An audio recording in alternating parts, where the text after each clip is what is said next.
Ladies and gentlemen, good afternoon and warm welcome to Olainfarm Investor Webinar.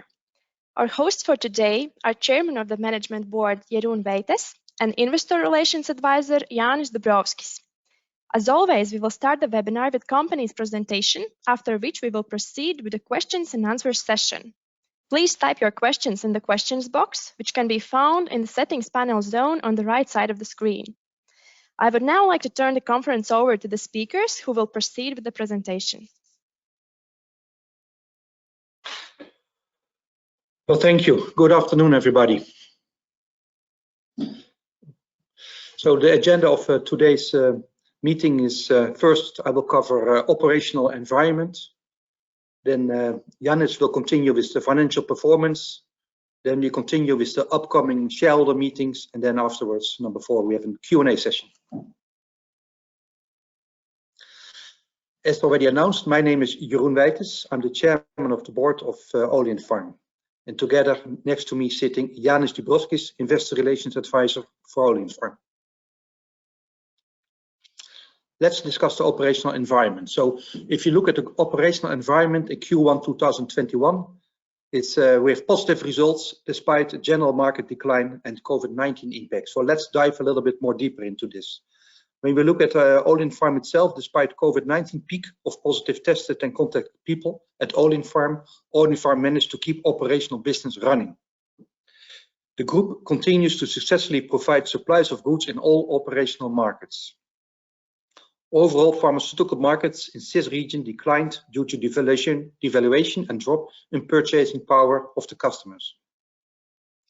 Olainfarm has started to work on the project for upgrading wastewater treatment systems in Olain. Olainfarm has passed the post-monitoring audit order to obtain the ISO 14001 certificate for the environmental management system, of which we are very proud of.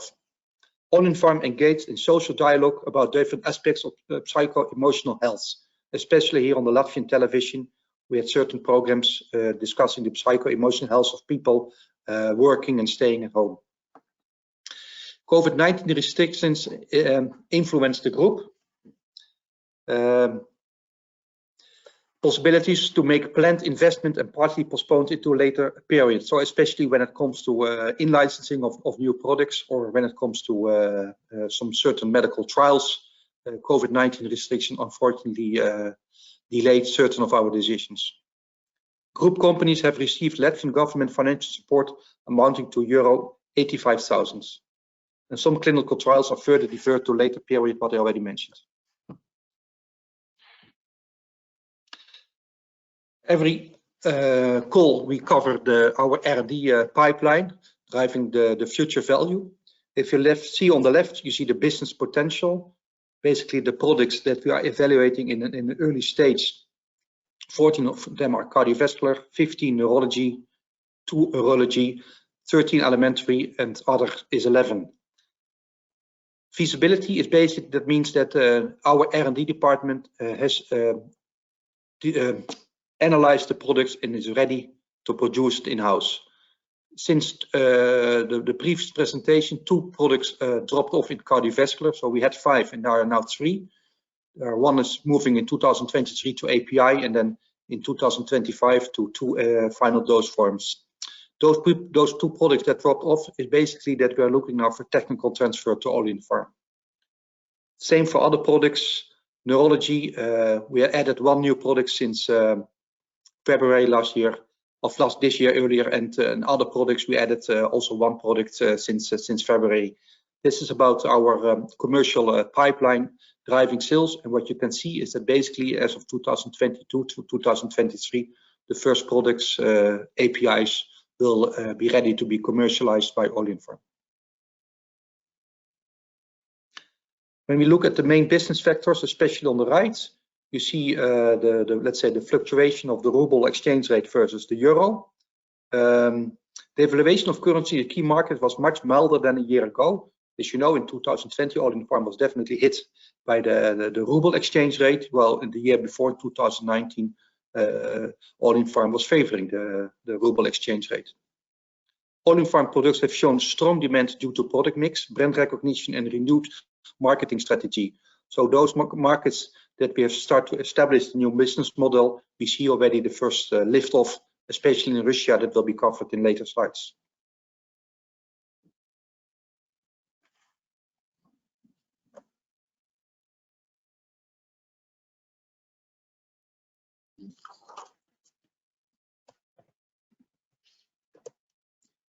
Good afternoon, everyone. Before we dive into details of our financial performance, here's a brief overview of the three key figures. The sales in the first quarter of this year are up by 3% due to good brand visibility and continuous marketing efforts. EBITDA amount was down by 16% due to increase in marketing costs, but group's net profit is up more than 2 times due to favorable currency movements against euro if compared to first quarter 2020. Now let's have a look at our top line in more detail. Thanks to marketing efforts, sales of our main products managed to gain share in key countries despite decline in overall market volume. Therefore, we consider 3% growth year-on-year in sales figures as a good achievement. In 2019 and 2020, due to regulation of medicine market in Russia, several times we experienced one-off sales fluctuations. At the moment, we don't foresee such extraordinary events in 2021. Now let me break down group total sales by our main segments. Group's key segment is manufacturing of medicine products, which saw a 21% increase in sales this year and reached 21.5 million euros and has 64% share in total revenues of the group. Retail segment is represented by pharmacies in Latvia. Decline in sales was by 8% to 6.8 million euros, and this is due to high base in first quarter 2020 when consumers in Latvia stocked up OTC medicine during the first wave of COVID-19. Compression materials are produced by Tonus Elas subsidiary. Sales continue to be weak as products are mostly used after surgeries, which for many patients have been postponed. To turn around sales dynamics, the company is actively looking for new markets in the Western Europe, as well as to increase online sales channels in the future. Wholesale segment is the smallest segment, which recorded sales of less than 1 million during first quarter 2021.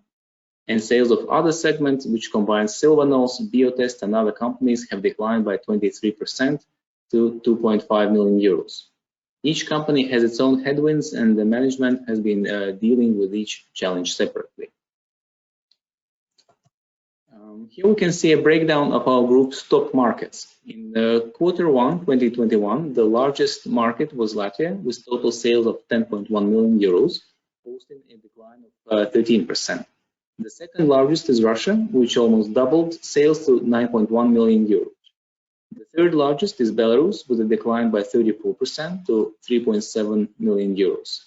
The fourth largest is Ukraine, with 3.4 million euros in total sales, that is by 84% higher than a year ago. The main reason for excellent results in Russia and Ukraine is a successful implementation of a new marketing approach last year, which already shows impressive results, as well as a low base in Russian market in the prior year. Our key medicine products have been generating healthy demand throughout COVID-19 pandemic. The central nervous system's franchise, represented by Nerumidin, Adaptol, and Nofen, demonstrated growth by 2.1 million euros in Russia, Latvia, and Uzbekistan. Increased days of therapy in neuropathy and post-COVID asthenia provided for demand for these products. Furamag is ahead of the last year by more than 900,000 euros, driven by performance in Russia, Ukraine, Kazakhstan, and Georgia. Etacizin is above prior year first quarter by almost 1 million euros.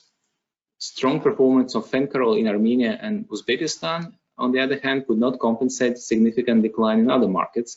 Thus, overall, Fencarol declined by 539,000 euros. This is due to the fact that in vast majority of countries, allergy season is either delayed or significantly decreased its demonstration, as many consumers continue wearing masks. We now have finalized overview of sales, and it's time to look at our bottom line. As mentioned earlier in the presentation, our net profit for first quarter 21 has more than doubled year on year. In the presented graph, you can observe that increase in absolute gross margin added about €500,000. Selling expenses, on the other hand, increased by €1.2 million. Administrative expenses declined by €154,000. And net finance income added €4.5 million to the net profit, which is again thanks to foreign currency volatility. In the first quarter last year, there were foreign currency losses that we managed to avoid this year. Here I would like to point out that from the beginning of this year, Olainfarm parent company implemented risk mitigation tools to limit further risks related to Russian ruble.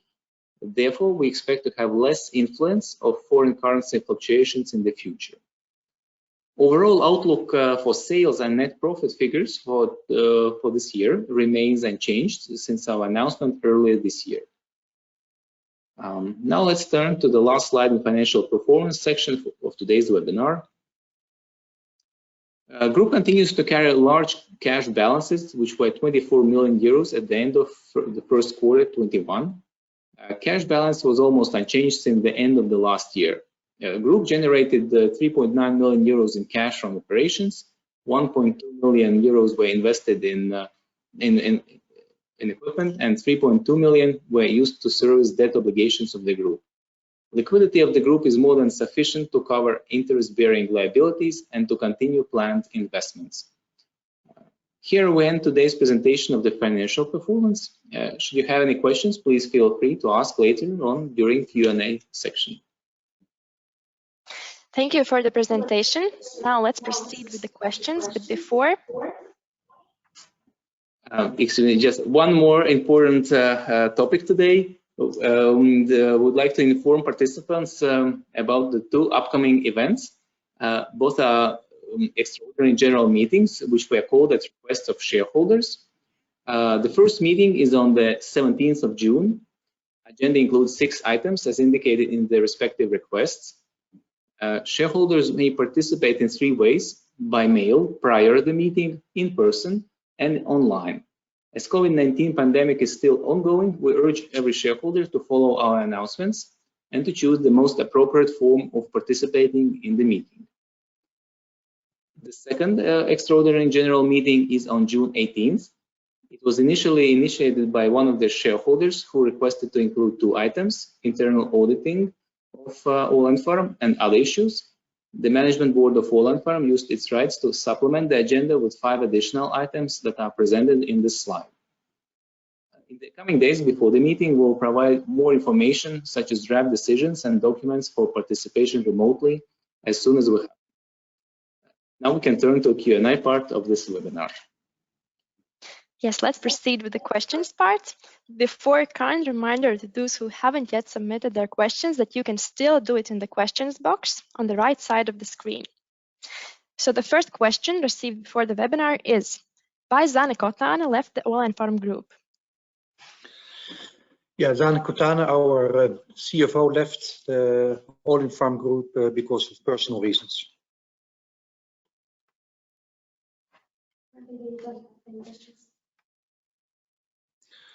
Thank you. Seems that there are no any more questions. Thank you for the presentation. So recording of the webinar will be available on Nasdaq Baltic YouTube channel and also in company announcements. Thank you once again, gentlemen, and participants. Thank you for joining. Until next time.